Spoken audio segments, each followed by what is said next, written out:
Tonight, fresh details emerge on extent of regulatory breaches by Maxam, the company at the heart of the devastating Apiati explosion that wiped out an entire town and killed 13 people. A sector minister reveals the firm outsourced the transportation of the explosives to a company without a license. Maxam is a company responsible for the manufacture, storage, and/or transportation of explosives, and to that extent, companies which are agents of Maxam, on the principle of vicarious liability, Maxam is held liable. We are back live at Ground Zero for the latest on the massive reconstruction effort.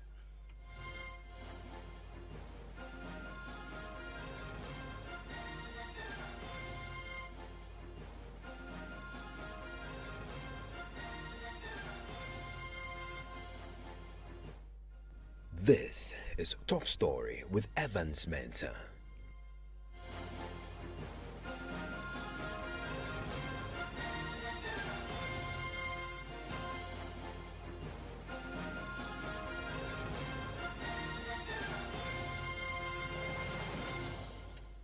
And Top Story is always brought to you by Vodafone and Prime Insurance. They had come out fighting, insisting they did not breach regulations in transporting explosives that wiped out the entire town of Apiati in the Western North region that killed 13 people. Well, today we are finally getting a clearer picture of the extent of the breaches that led to the devastating explosion. Land and Natural Resources Minister Abu Jinapo has been briefing Parliament, giving details of the investigative report. We now know that there were as many as 6 serious regulatory breaches, including outsourcing the transportation of the explosives to a firm that did not have a license to operate. The two reports established certain regulatory breaches on the part of Maxam in the manufacture, storage, and/or transportation of explosives. Key among these are: 1. Failure to ensure that the transportation of explosives was managed by a certified explosive manager, contrary to Regulation 6.2a of Minerals and Mining Explosives Regulations 2012, LI 2177. 2. Failure to ensure that activities that involve explosives are carried out only by competent and certified persons, contrary to Regulation 6.2b of LI 2177. 3. Failure to ensure that the Code of Safe Working Practice developed for the transportation of explosives are followed, contrary to Regulation 11.1 of LI 2177. 4. Failure to ensure that the transportation of explosives was done under the supervision of a person with the required certificate of competency, contrary to Regulation 15.1a. 5. Failure to ensure that the transportation of explosives was carried out by a person with a business license to transport explosives, contrary to Regulation 15.1b of LI 2177. And 6. Failure to ensure that the explosives being transported are under the direct control of a person who has a certificate of competence, contrary to Regulation 1071 of LI 2177. Well, that's the minister there speaking on the floor of Parliament today. He also details, gave a bit of a detail now on what government is implementing currently as we speak on the back of that explosion. The committee recommended, among others, that Maxam be sanctioned. The committee also made some recommendations to make the transportation of explosives safer.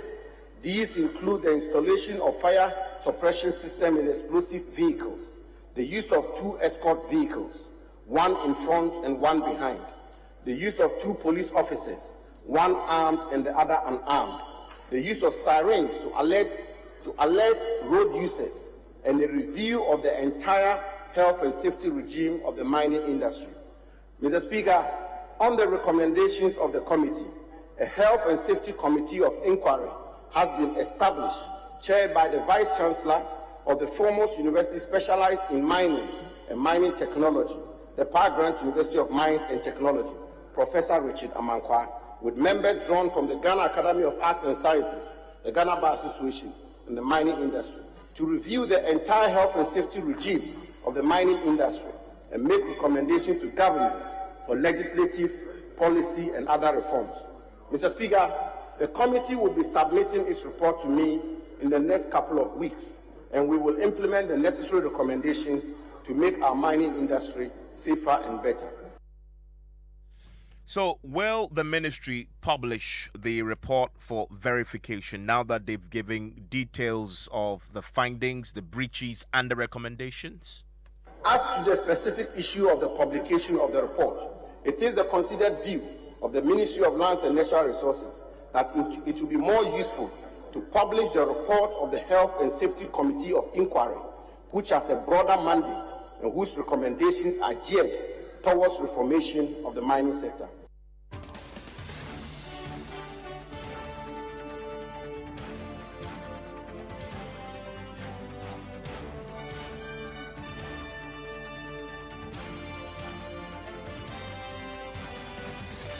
Well, let's go to Parliament now. On the last point there about the minister very clearly is stating that as far as the publishing that investigative report is concerned, that won't happen.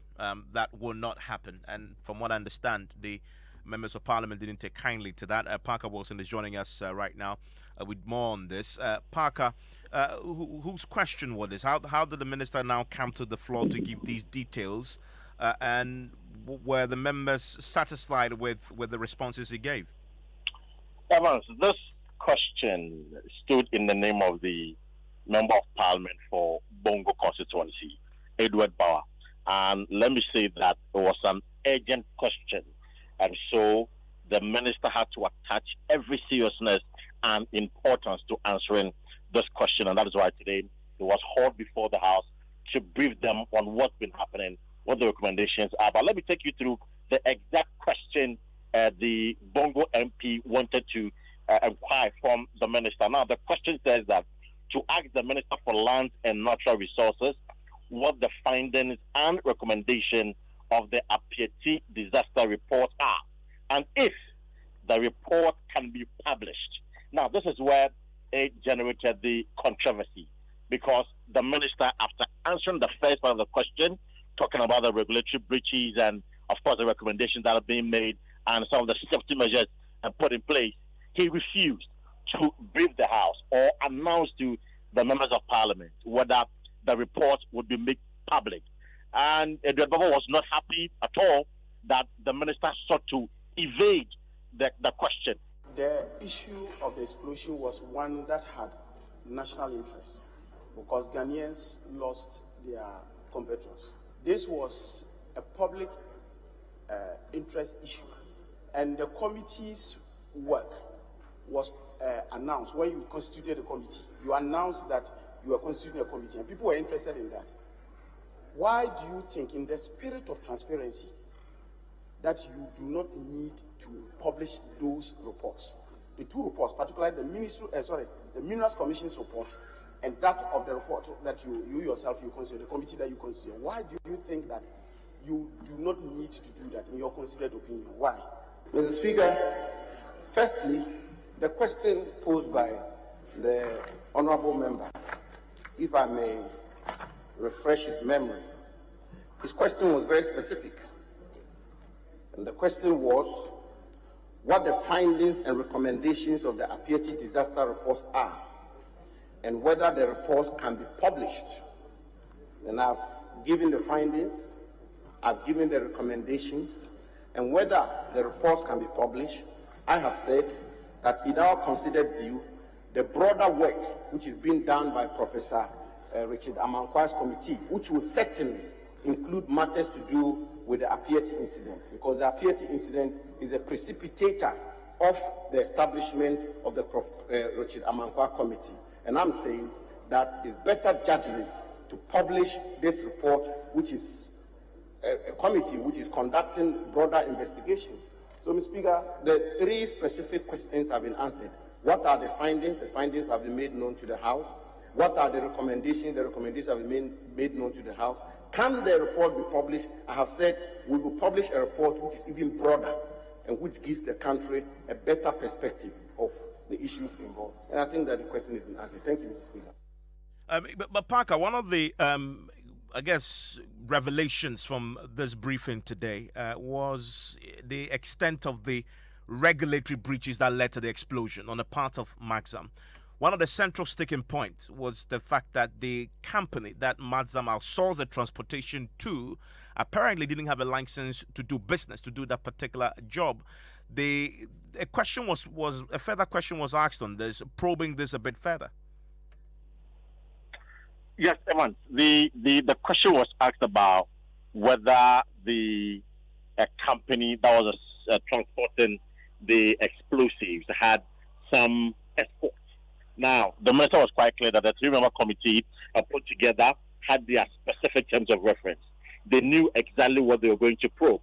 And so the issue about whether there was an escort or not did not even feature in the report. And that is something that got to do with the police and national security. From the minister's own response, one of the things that came out very clearly was the fact that there were some regulatory breaches, and particularly it was zeroed down on Maxam. But we also do know that when the reports of the incident happened, were made to understand that Maxam itself had outsourced the transportation to yet another logistical company. In your opinion, this is a double-barreled question. This particular vehicle that was transporting this explosive, was it certified as per LI 2177? So, Speaker, if he took a careful look at the findings, he will realize that the findings from paragraph 1 to 6, there is a clear finding there, and I can get it for you, where it is stated that the failure to ensure that the transportation of explosives was carried out by a person with a business license to transport explosives, contrary to Regulation 15(1)(b) of LI 2177.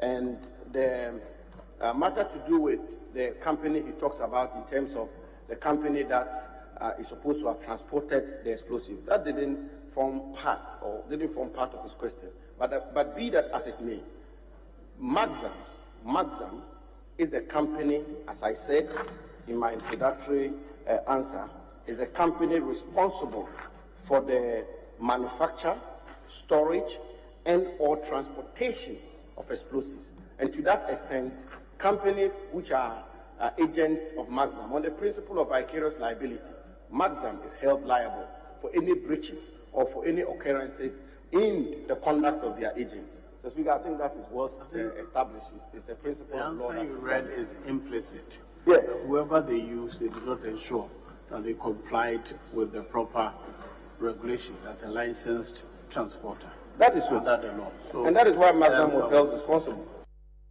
And Parker, very finally, that question about whether or not it had been one of the controversial issues, whether or not the vehicle transporting the explosives had an escort, a police escort or not. Did any MP pursue this line of inquiry with the minister trying to dig into that at all? Yeah, so one of the MPs actually raised this concern, and his point was that it's been in the media space as to whether or not there was an escort, and some are saying there wasn't an escort, and so he wanted some sort of a clarity and closure on the matter. And since he's the minister, he has commissioned a committee to look into that. Did that feature at all? But the minister was clear that the committee did not look into that. There's this argument about there was escort vehicle that accompanied the explosive van. Others are saying that there was. Others are saying there wasn't any escort vehicle. I want to know from the minister, what is the position or the version of your findings with regard to the escort vehicle?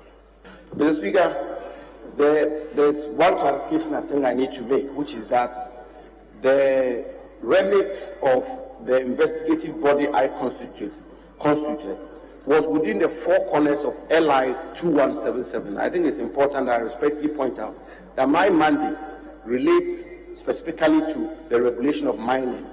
The matters to do with road accidents, road traffic offences, the criminal aspects of it are dealt with by the Ghana Police Service. And I do know that the Ghana Police Service conducted investigations into the matters relating to the vehicles and escort, and whether there was escort or there was no escort. So there couldn't have been a definitive conclusion by my committee. What the committee could do was what they did in relation to LI 2177. And those are the findings that I've provided to this House. And I've given all the findings that the committee actually arrived at.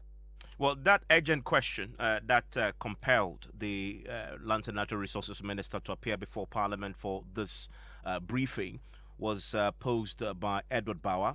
He joins us on the telephone line right now. Mr. Bauer, so those were your answers. Satisfied with the answers you got today?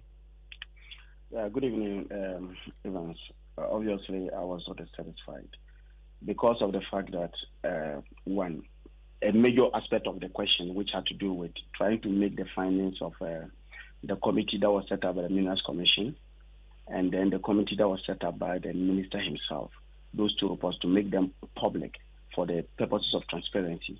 I think that the minister's answer obviously did not sit well with me, because for the fact that we have a supervisory rule on the ministry itself, and of course the Minerals Commission in terms of even their budget and how they work.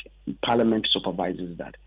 So for the minister to think that in their considered opinion that was not going to be made public was very problematic. Two, I think that... Sorry, on that first point about publication, his answer is that there is a bigger work going on that would include aspects of the Technical Investigative Committee's report, and so that will be published. So you will see possibly this aspects of this in that already when it comes out. So I do not intend contesting him on the fact that there's a bigger committee that is going to look at what they call it, even the way forward. What are the proposals to ensure that we do not have change again? That is another area. But you will know that based on these two reports, there have been some measures or maybe some punishment exerted on a company. It is important to know whether even in the course of the investigation, whether it was only Maxam that was culpable in this. Remember that we do have the Minerals Commission that has the responsibility of ensuring that the regulatory, provisions that, govern the handling of explosives are dealt with. The question is that the Minerals Commission do its work very well. Because if you look at the regulation 2177, there are, in terms of the management of the explosives, there's a role given to the chief inspector who works on behalf of the Minerals Commission. There's a role also given to the holder of the minerals right, and of course the one then who then transports that. The question then is that these three bodies, did they all play their role? Did the Minerals Commission ensure that every time these bodies that they superintend over and they supervise, whether they were doing their work? If they were not, what were the lapses? Who did not do his job right? Because all that the minister came to tell us was just basically the manufacturer of the explosives. Even a question that was sent to him that indicated that, look, as far as we know that Maxam, Ghana company, subletted the transportation of these particular explosives to another logistical company to be able to transport this. The question is that vehicle itself, because the law provides that even the vehicle that carries the explosives must be certified. Because one, if you look at this current incident, they were carrying two very dangerous substances. They were carrying the ammonium nitrate and they were carrying the fuel oil. These two substances are just a recipe for disaster, and they were being carried in the same vehicle. How was the vehicle designed to ensure that even in carrying these two things, it does not pose danger? But to be fair, that's not the question. But to be fair, that's not the question you asked today. I mean, so just to put on record, that's not the question you asked today. No, these were follow-ups. See, the question was that we needed to know, because I asked for findings. The findings would be able to establish all these things. I was asking for recommendations. These were also and I now needed a third leg to it on the basis of what the minister himself has just come to read to us in Parliament, whether those things are in line with actually what was found in the report, and therefore publish the report, and let's all see what were the basis for which the committee came to these findings, and on the basis of which the recommendations were made. So if you come and give me just the findings, and you give me the recommendation, and these are what you are telling me, and you tell me that, I mean, in the first place, in his own words, he states very clearly that, look, the whole report of any investigation are zeroed down to findings and are zeroed down to recommendations. If that is the case, what is the challenge in making that particular report public?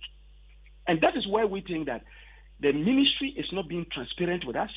The ministry is simply hiding something that we are not too sure of, and has given us a reason to speculate more. And actually, I have spoken to a few colleagues of mine in the Mines and Energy Committee, particularly with the minority side. And we are even thinking of taking this thing further, because the minister's response was simply not satisfactory, particularly when we had about 17 people dying.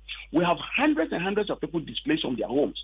And as we speak now, these are people who are exposed to the harshness of the weather and other things. And so it is only fair that you become a bit more transparent in how we investigate this to ensure that we forestall a future occurrence. But here's the thing, though. I mean, we remember that when this explosion happened and 13 people died, Maxam itself, when the report was put out and the suggestion was that there were regulatory breaches, we were not told the specific regulatory breaches. Maxam issued a statement insisting that they did not breach any regulation. Now we have the minister confirming that they didn't only breach one; they breached as many as 6 regulations. How do you react to that? Yeah, okay. Then it then gives us the opportunity to, because Maxam is not giving us their side of the story. And their side of the story was that they did not breach any of the regulations. I want to believe that Maxam would have appeared before the 2 committees anyway. 2, the minister comes to tell us that, look, these were the recommendations, these were the findings that were made. That is the minister's version. What was contained in the actual report? Is the report available for us? That is something that would have reconciled these 2 positions. That's the first thing. 2, you realize that if the minister was working within the confines of the the regulation LI 2177, indeed, if you look at the punishment that was exacted on Maxam, it is not supported by the regulations, and that is why the minister himself goes on to indicate that they use administrative procedures to be able to find these people. My question then I will ask, there must have been something within the report that gave the minister this particular to say that, look, if we're even going to rely on LI 2177, the punishment we want to give to Maxam to deter them from repeating such behavior may not be enough. And on the strength of this, I am moving on to use, because use administrative measures to be able to punish them. Because as I speak to you, the minister's punishment and the state's punishment on Maxam is not grounded in law. It is not covered by any of the regulations. And so, is it not fair that you let people know exactly? We are not saying that the minister has done anything wrong, but we just want to know what were the true facts. And the challenge I have is, we talk about transparency, and people were interested in this. The nation itself was shocked by the occurrence. What happened? Is it not only fair that you let the nation look at the committees that were set, both Minerals Commission's one and that of the committee that was set up by you, for Ghanaians to just have an appreciation of really what went on? Because then Ghanaians will say, okay, this, that. Then you can decide to now put on that other bigger committee that is supposed to even give you the standards of operation, the SOPs, the health and safety issues, and a broader way of ensuring that in future our management of explosives are dealt with properly. This is what we were expecting. But what the minister did, to a very large extent, his approach was very opaque. The ministry is working in a manner that seems not to give us confidence that this problem can be solved and that future occurrences will not happen. I mean, he gave you a few recommendations, and he says wait for a more thorough, comprehensive report on this. I mean, isn't it looking more to the long-term, permanent solution to a problem that he's indicated to you today on the floor? What is the head in making the report public? What is the head in this? And very quickly, still on this. Now that you know what you know, what do you intend to do now? So that's what I was telling you. Just this afternoon, I had a conversation with some of my senior colleagues within the committee, who have been in the committee and have been in the sector for a longer period than me. And the position we are taking is that, indeed, we are contemplating actually going there ourselves. Because some of the stories we are hearing now seem to suggest that the account that was given... I mean, going where? You want to go to Apieti? Apieti, yes. Why now? I mean, this thing happened in general. Why are you now contemplating doing that? Because you know, we had confidence in the minister to handle this. You recall that there was a question that was followed up by Honorable Boa that indicated that, look, when you are setting up this committee, and in this committee that you are setting up, why did you not see it necessary to at least get somebody from the community to be part of the committee? The what they call it, the response of the minister, which for me was a bit insulting, was the fact that, if it had to do with just broader welfare issues, they can use the community. But because of these technical issues, they felt that they didn't need to put that. Yeah, I mean, but neighborhood. I get you. Very finally on this. So this visit, what will they achieve? I mean, this has been months on. Place has been cleared. What point? What's the point there? No, it basically is to hear from the people themselves. On the basis of that, when we have the true account of the people who experience the horror, and we match it with the laws that we have, and then the fact that we have a superintendent, rule over Minerals Commission and the ministry itself, we can then call them and pitch them on other issues. So you want to do your own independent assessment on the ground? That is exactly what we are trying to do. After all these weeks? Yes, after all this. But the point is that's the point I'm just making to you, that we have state institutions, and we had the hope that the state was going, because remember that the moment the thing happened, there was a statement that was made on the floor of the House. The minister came to Parliament to brief us as to what were going to be the steps the ministry was taking. We gave the minister the benefit of the doubt that he will be able to get us all. So in other words, now that you've heard him, now that you've heard him and you're not satisfied, you want to look into it yourself. Because we are not satisfied. Because one, we are not satisfied. Two, we think that the ministry is hiding something. Because if you have finished, you have told us that you are investigating this. You have set up 2 committees. There are 2 reports to this. Let us know what is in the report. Would you be inviting the Minerals Commission because you have the power to do so? Indeed, yes. And indeed, the luck is that in the next week or so, we are meeting the Minerals Commission. And in that plan, these are some of the issues we'll be putting before them. Thank you very much. That's Obawa there. He asked that urgent question. Let's get a quick update from the ground zero itself. Let's speak to the MC for the area, Apieti area. Dasmani joins us. The MC joins us on the telephone line right now. Thank you, sir, for your time here on Top Story. Yeah, good evening. So what's I understand the road has been opened now. True? Yes. Oh, it has been. So it has been repaired fully. Okay, let me just take the opportunity to greet your listeners. Yes, today the regional minister and the deputy minister were here to officially open the road to traffic. So as we speak right now, the road, so in love with some of the civil well that the gutters that they are doing around. They used not to be gutters there, but they included everything. So they are now working on those gutters to make sure that the drainage system and everything there is constructed. As MC for the area, how was this funded? Was it funded by Maxam's money or the state paid for it? Please, I know it's from highway. I have no idea. So highway. Let's talk about the victims of this. We know that there was some reconstruction that was supposed to happen. Has that started, and at what stage is this?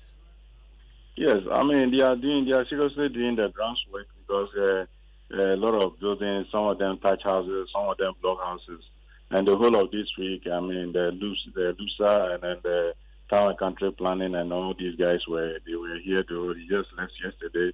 So the drawings and everything, they brought it last week. At least for people to know where the locations, their houses and all of that. They did community engagement and all of that.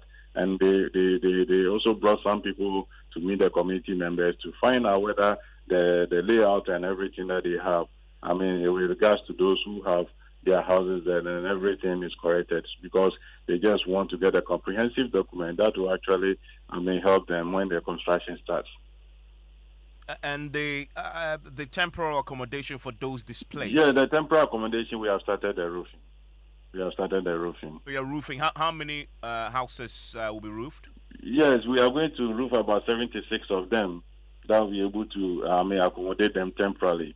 Now we are working on some of them. The carpenters just started within the week. They brought some of the wood And there's some of them who need to be treated and all of that. So they actually started work yesterday, and as I just left the site, they have almost finished their two blocks, comprises of about 15 rooms.